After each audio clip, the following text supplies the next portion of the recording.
This is part 12 of the I Own an Abandoned Motel series. If you're not caught up, a link to the playlist is in the description below. I own an abandoned motel, and I fear we are in the calm before the storm. Written by Wine Dark Sea, 1239.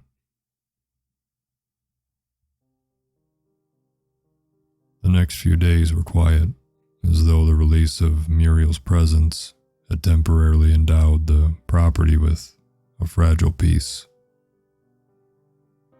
For the three of us, however, peace meant always looking over our shoulders, wondering what price we would pay and when it would be demanded of us. Often, I found my thoughts drifting back to my great-grandparents, to John and Ellen. What was this place, really? Was it just a dumping ground for those the witch wanted to punish? Some sort of demented zoo with my family as the reluctant keepers? Could this place ever be normal? A place of happiness once more?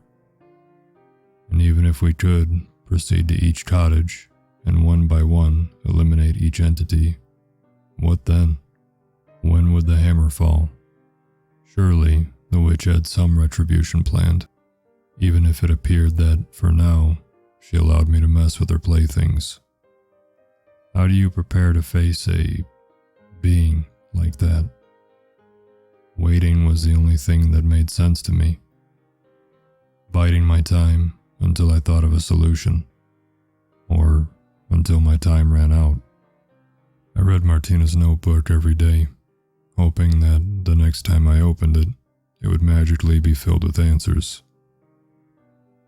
I'd sit with a tumbler of whiskey and willed things to be different. While I sat ruminating, Renee, with the help of an apologetic Jake, had begun the repairs to my front porch. I'm not asking where they got their materials. They showed up a couple nights ago with the exact amount in tow. They were nearly finished already, and I had begun to understand why my great-grandparents had found supernatural labor so valuable. In fact, I understand a lot more about my great-grandparents now. It all started when I was searching for my uncle's Irish crystal whiskey glasses for my nightly tipple. They weren't particularly valuable, but they were pretty, and I thought it would be nice to use them. I recalled seeing them in a small box in the drawers underneath the bookshelf. As I pushed aside old beer koozies and golf tees, my hand hit a smooth, slim, leather-bound album. I opened it. It was my great-grandparents' wedding photograph from 1921. Ellen, with a magnificent lace veil, pulling at the ground, secured with a circlet of flowers across her brow in the fashion of the time. John standing beside her in a three-piece suit, the hint of a smile on both her lips, eyes joyous. The next photo was of Ellen sitting on a blanket in front of a familiar-looking dock. Then of John posing with Model T Ellen and John together in a boat. Numerous, casual, playful pictures of people I hadn't known. He loved that Kodak camera. I looked up to find Renee at my shoulder, smiling wistfully. What happened, Renee? What happened to this place? He nodded sadly. It's time, isn't it? Yes, it's time. He sat beside me and began to speak. For 50 years, I had wandered after being released from the service of the witch, haunting the campfires of the St. Lawrence, looking for the blood of evil ones, or perhaps someone in need of some carpentry. He laughed dryly. I did not mind that my existence was far more menial than it had ever been with her. I relished the freedom. For the first time in nearly 2 centuries, I could go where I pleased. The nights were mine. I was walking along the river on one such night in May of 1923 when I came across a group of men arguing in low but stern voices, barely above a whisper, but obviously audible for creatures such as me. The evening was pitch black, a night of the new moon, perfectly capable of hiding certain types of activities from prying eyes. I crouched down behind a copse of trees. One man stood on a dock, and two sat in a small boat laden with what appeared to be crates of vegetables. All three wore flat-top caps pulled low, obscuring their features. I hadn't fed in a while, and the prospect of coming across not one, but multiple potential ne'er-do-wells was almost too exciting. I listened to the conversation intently. There was a disagreement between the man on the dock and the men in the boat. "That price is insultingly low, John," said one of the boatmen. "I'm sorry, I can't budge. After all the nice business we've done together. My friends were pretty upset with the condition of the goods last time. Corks were wet, juice was undrinkable. We're out here risking our necks for your friends, and the best thing you can do is some lowball offer?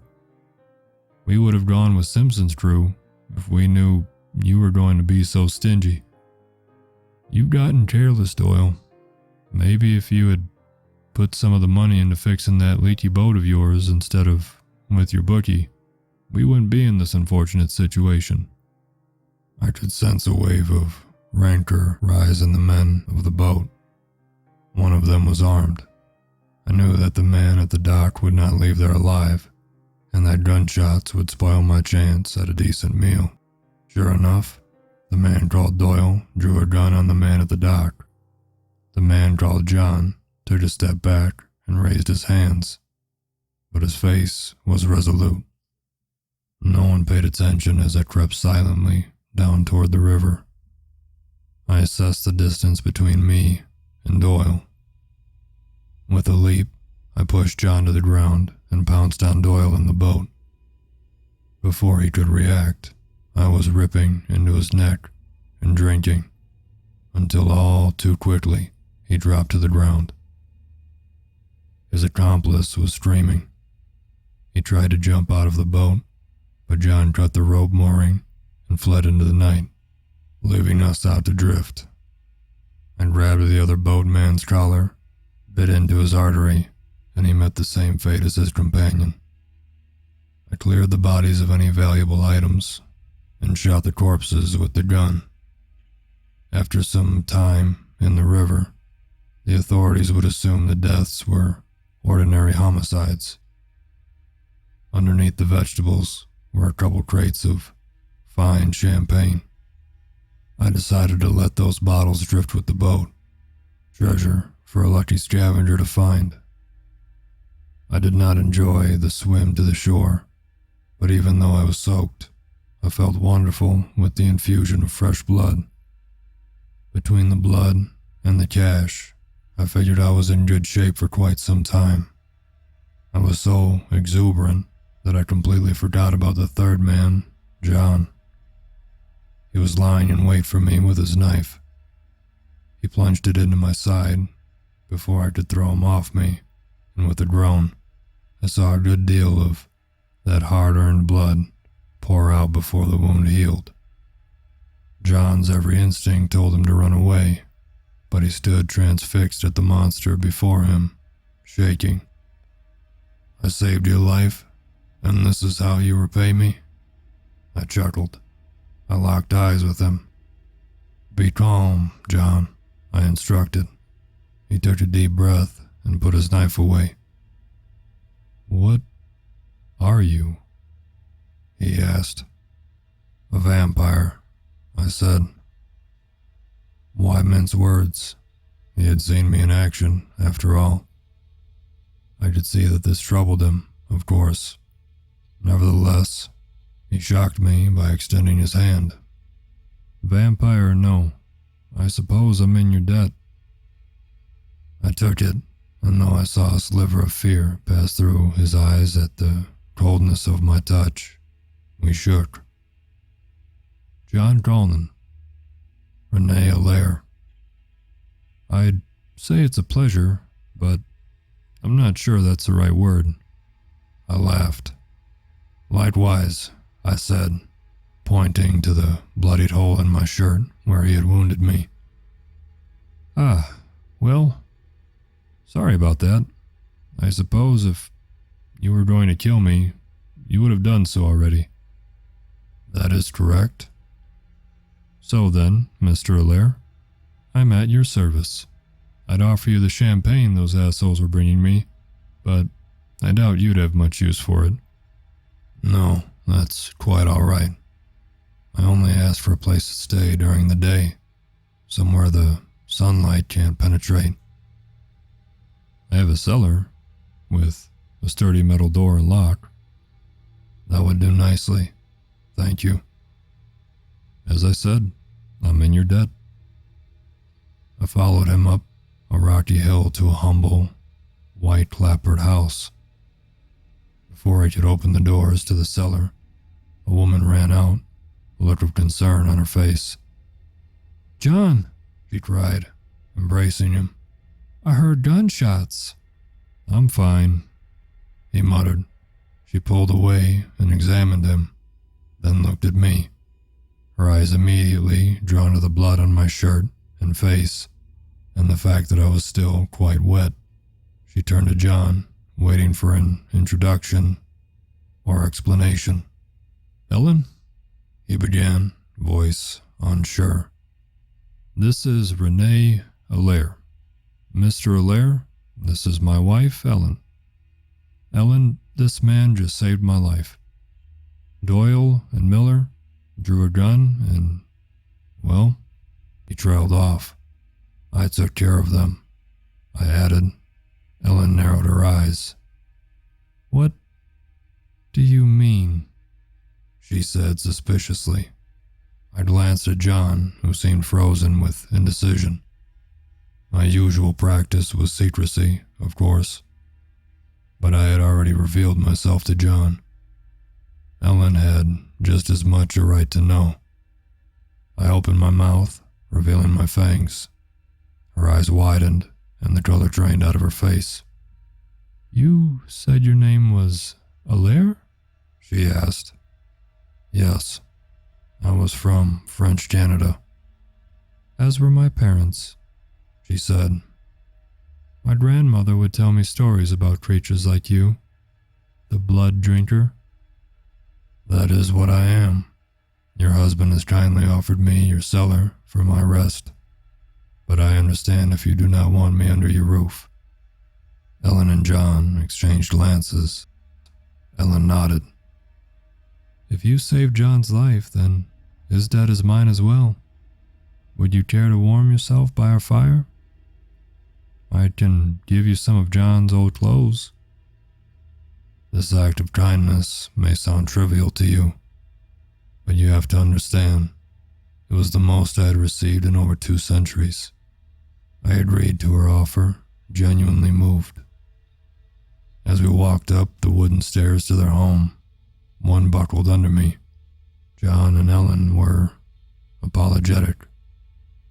I can fix it, I said. I'm a carpenter.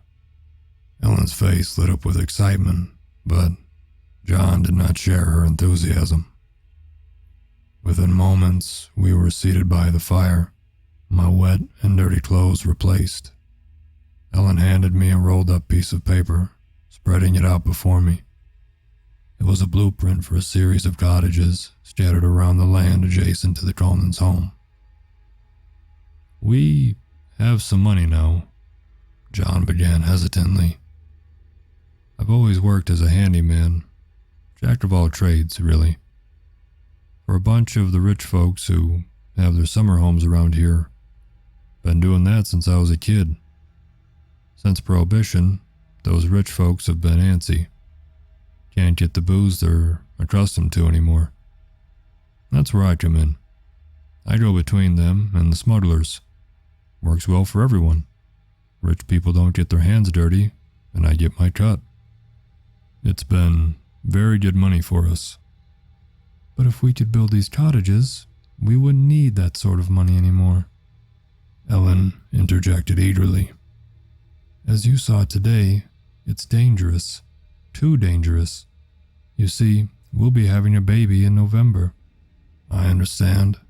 If you let me stay here and provide the materials, I'll build whatever you like. And so we agreed.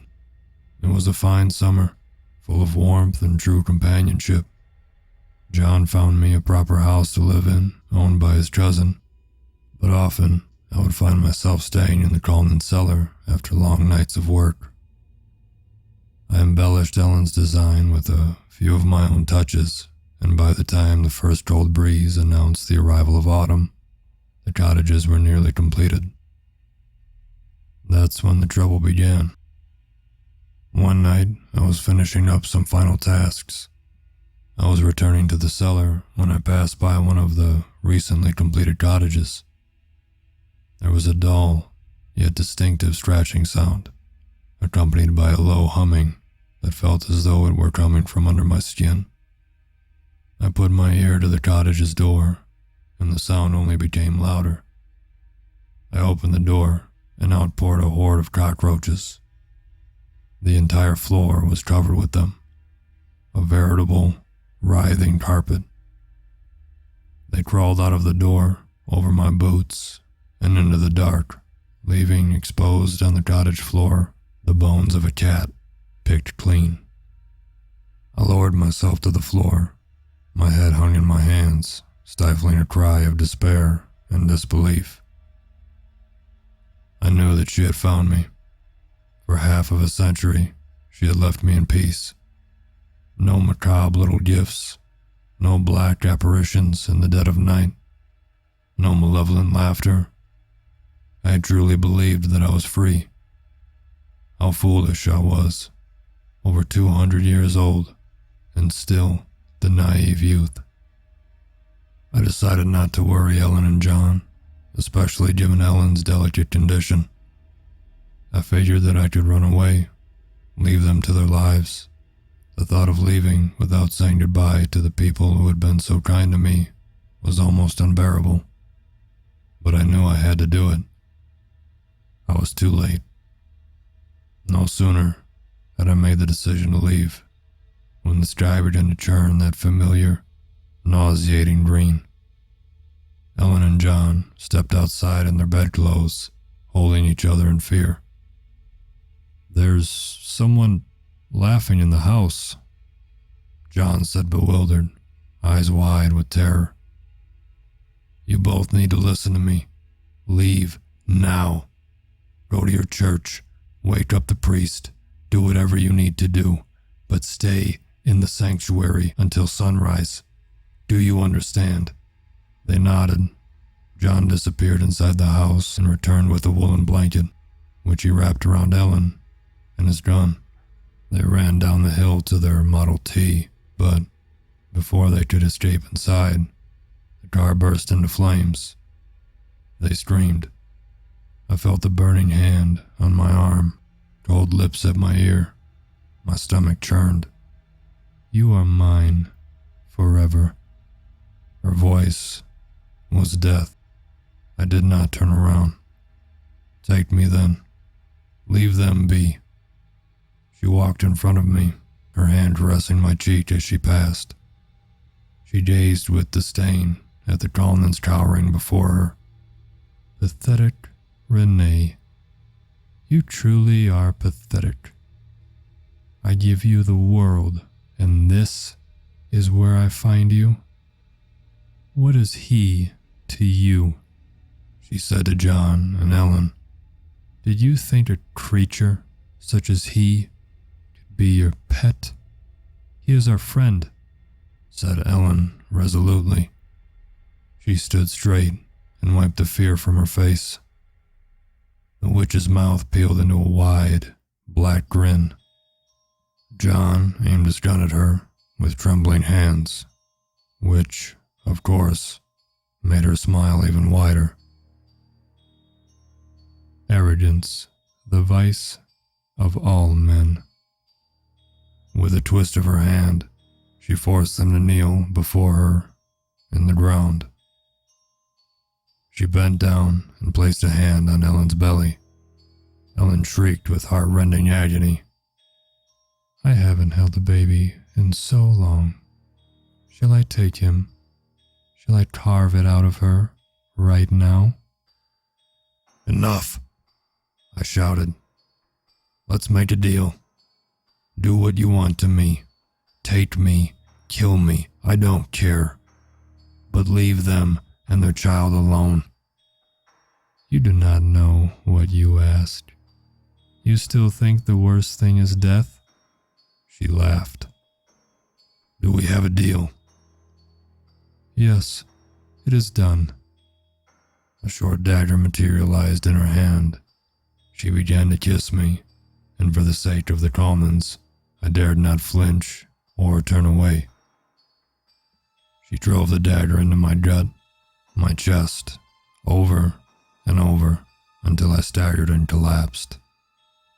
She straddled my body and with one swift movement cut my throat. Blood poured out of my many wounds, my body not quick enough to heal them. I was weak, so weak I could barely lift my head. These mortals I will spare, but this place, she gestured to the cottages around her, I quite like it. I have friends of mine, humble servants, who need a home. And, as you two seem so fond of monsters, she said, kicking me, causing even more blood to spill out of my mouth, you will find no trouble extending them the same hospitality. They require a certain amount of upkeep, but you will learn and obey the rules. She turned to me, bleeding out before her.